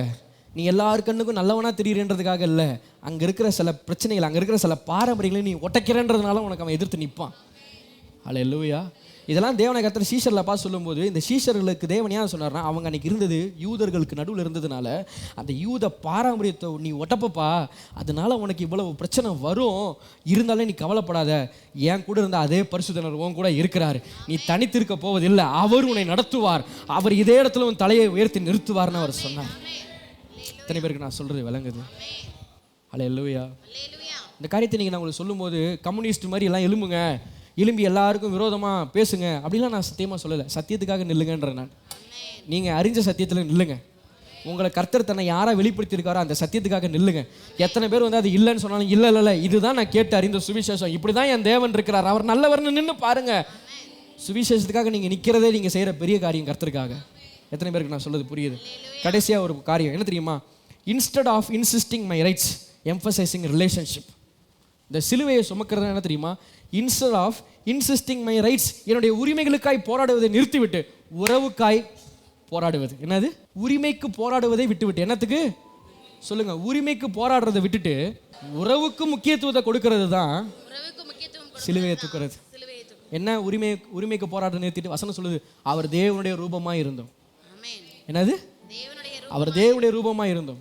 அவர் தேவனுக்கு சமமாய் இருப்பதை கொள்ளையாடின பொருளாக. ஏங்க, அவருக்கு ஒரு உரிமை இருக்குங்க. என்ன உரிமை? தேவனுக்கு சமமா இருக்காரு. அந்த உரிமையை அவர் பெரிய உரிமையை நினைக்காம அந்த சிலுவையில் வெறுத்து மனுஷ சாயலானாரு. எதுக்கு தெரியுமா மனுஷ சாயலானாரு? பிதா சொன்னார், என் பிள்ளைகளை கொண்டு வந்து என்கிட்ட சேர்த்துருப்பா, பிரிஞ்சிருக்கிற இந்த மனு உலகத்தை என் கூட கொண்டு வந்து உறவாக்கி விட்டுருப்பா. அல்லேலூயா. உறவுக்காக தன் உரிமையை இழந்தாரு பாருங்க, அதுதான் சிலுவை தூக்குறது.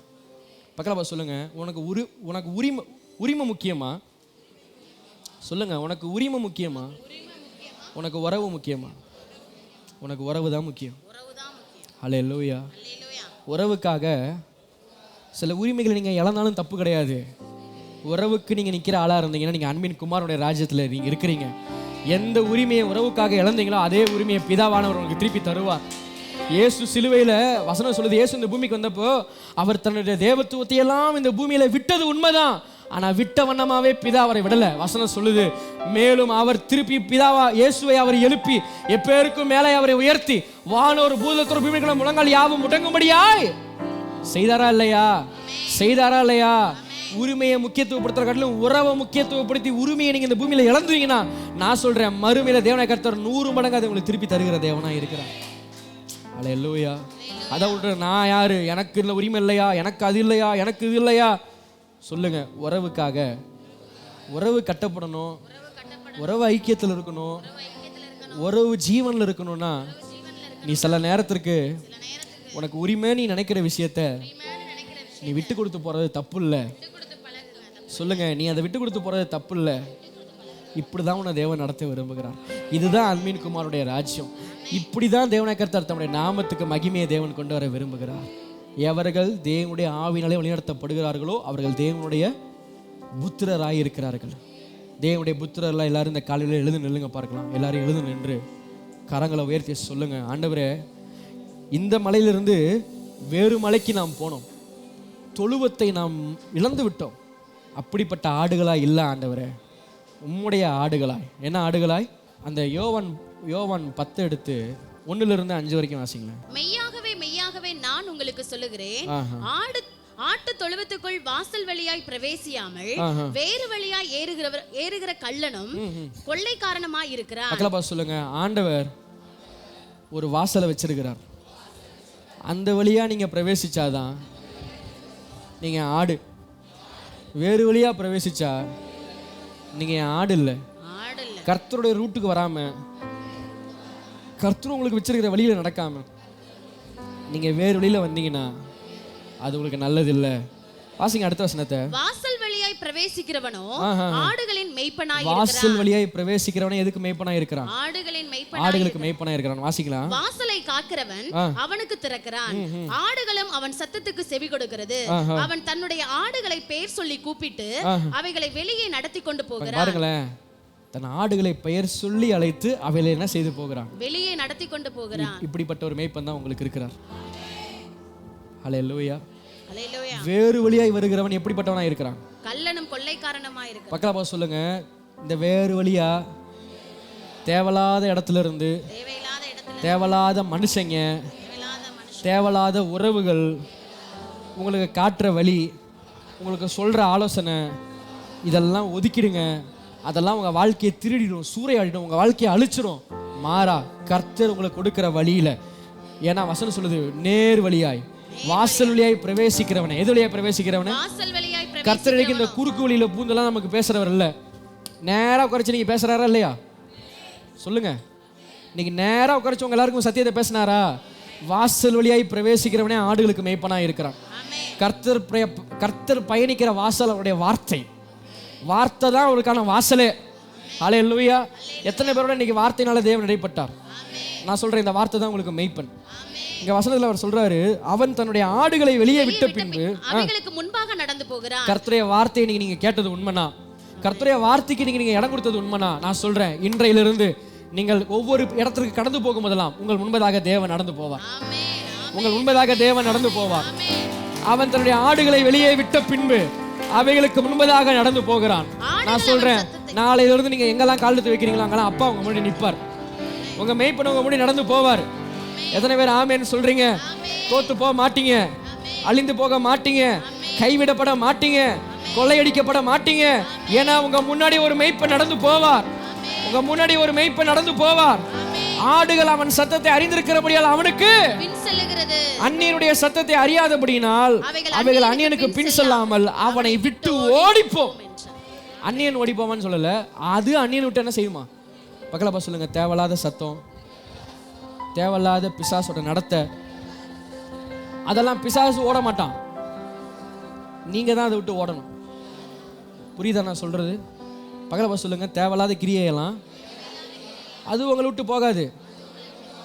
நீங்க தான் பழைய மனுஷனையும் அவன் செய்கைகளையும் நீங்கள் களைந்து, சரியா? அப்ப களைய வேண்டியது யார் வேலை? அதை விட்டு ஓட வேண்டியது யாரோட வேலை?